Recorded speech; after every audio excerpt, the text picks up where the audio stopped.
भैया एक चाउमीन है कि चाली है?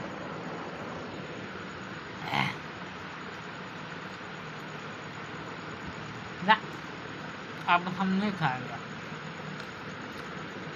आज पहली बार खाए, आज के बाद हम कभी नहीं खाएंगे।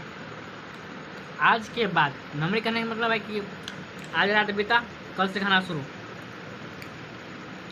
नहीं नहीं,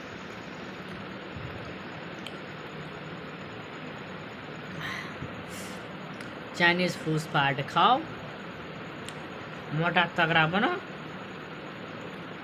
उतना भी भैया मत खा लेना कि पेट निकल जाए बाहर। थोड़ा लिमिट में खाना है। चाउमीन फास्ट फूड सब, चाउमीन खाना है, बर्गर खाना है, पिज़्ज़ा खाना है, पानी पूरी खाना है। पानी पूरी तो फेवरेट है। हाँ, पानी पूरी फेवरेट है इनके लिए। कभी नहीं खाती पानी पूरी, हम खाएंगे पानी पूरी। हाँ, और चाउमीन, कल बर्गर, कल पानी पूरी, पिज़्ज़ा, डोसा सब खा लेंगे एक दिन में।